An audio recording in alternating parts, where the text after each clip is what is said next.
Two of the other most notable retirees of this current season, indeed two of the finest drivers of recent years. Please welcome Felipe Massa and Mark Webber.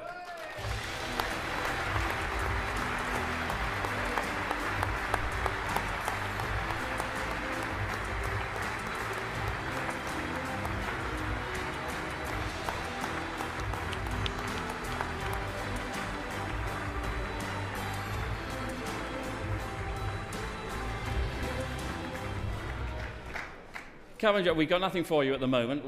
We will bring that out very shortly. But wow, the events of the last few days. When you heard the news on Friday, on both of you, did you think, oh, hang on, we've gone a bit too soon on this?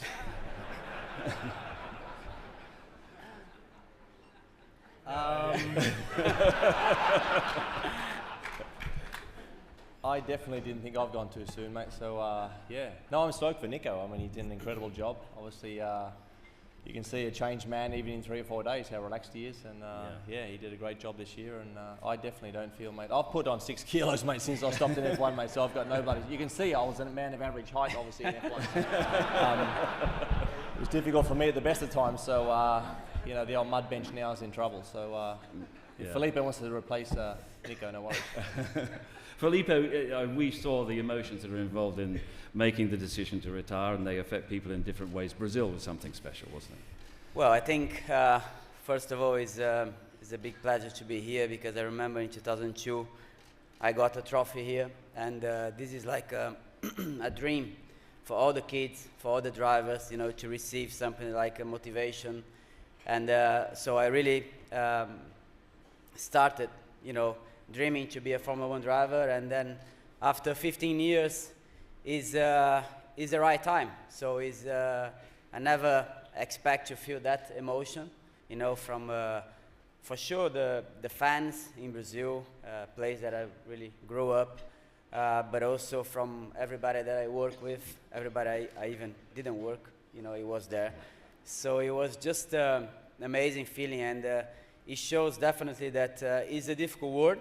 Everybody knows, a lot of competition, as Nico was saying, you know, just a few minutes before, that we all have a lot of competition, you know, some fights, but I think the human side was just amazing, the feeling, and so just thank you very much. I'm really happy with what I announced. It was quite difficult, to be honest, so that's why, Nico, first of all, congratulations for the championship. So you really deserve, definitely. But it's quite difficult to do what he did, what I did, what also Jenson, Mark. So it's not easy to stop so early, you know, in something that you really love. But I think, you know, it's just you need to have a big, to you know, do this type of announcement, you know. And I think that's really a big respect, to be honest. Absolutely. I mean, the great thing for you was you had the emotion in Brazil, and then you went to Abu Dhabi. You were able to battle and race right to the last lap. Dear old Jenson Button, he's gone this year as well. He didn't have that opportunity. There was a mechanical failure, and off he went. But retirement is tough. How do you replace the adrenaline that you've been experiencing over the last 10 or so years? Yeah, look, I think it's tricky. We've got lots of different generations in the room here that can speak on our behalf, of course, whether you're engineer, racing driver, motorbike. Obviously Freddie's here as well, one of my heroes on 2 wheels. So, you know, it's actually pretty much impossible to replace it, obviously, and I can talk on behalf of obviously both categories. I mean, having done this incredible program with Porsche now is really the closest thing that you can do to after F1. After F1 is so hard to replace, you know, the engineers, the intensity, the passion, the driving to get the details in place, and the driver is an integral part of that. He's the beacon to that. So that's a buzz, mate. That's a buzz. The accountability, the pressure, all of those things which we do enjoy. So yeah, you're going to have to give that up. You know what's a good friend of mine, Paddy Rafter, played a bit of tennis back in the day, and he said, mate, you know, guess what it is? He said, mate, it's just reality. Get over it and get forward. You know. So and it is. It's reality. You know, you don't. You're young still at heart, but obviously you can't do it forever. So. Yeah, look forward to new challenges, and you've got to let go. And now we're watching Mad Max do his thing, and it's all good. I'm happy to be on the sofa, mate, watching Max do his thing, and it's great to watch as a neutral. The extraordinary thing is, I mean, you retire at the same time. You both made your Formula One debut, same race at the same time, didn't you? Yeah. The second race of the year, I crashed into Felipe in Brazil, and the home race in Brazil, I thought, I need to get out of the favelas there, and I thought I'm going to be in trouble here. So, yeah, I mean, Felipe had an incredible career, and we're in one piece. We've had a few close shaves, but he's a great guy, and a real family guy, tough competitor, and we had a good time. Tough experiences for you in Formula One. One was the accident in Hungary, and the other was 2008 in Brazil when you were sort of world champion for about 10 seconds. And I think it was the way you handled that. That's too quick. 10 seconds is really, not enough. I think it was. Yeah.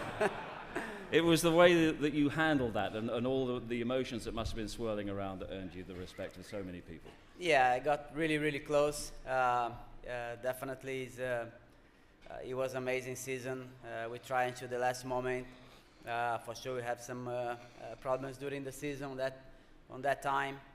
But I think what it definitely helps me was that I win the race. So the victory is a victory. So better than that, it was impossible. So it was not depends just from me. It was depends from the championship, the other cars, the other drivers around that he was there to maybe get points from Lewis on that moment. It was not enough, but definitely we fight until the end, and I think that's really, I won the race, and it was really a great feeling to help, definitely, to accept, what was happening. Yeah, and as Pat Rafter says, get over it, move on. Yeah, which you have done. That's the Australian philosophy. Congratulations to both of you, what you've achieved in your careers. And we have a presentation for you. Zach, on behalf of Amalgam, one of your companies, two wonderful 1/8 scale models of your 2008 Formula One Ferrari and also your World Championship winning Porsche, nice. Coming out from the back Great. now.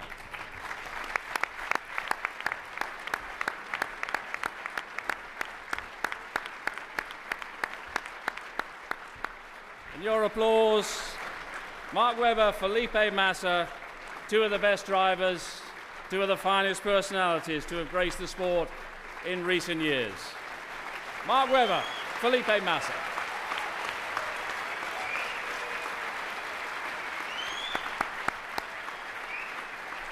And Zach Brown, our thanks to you as well.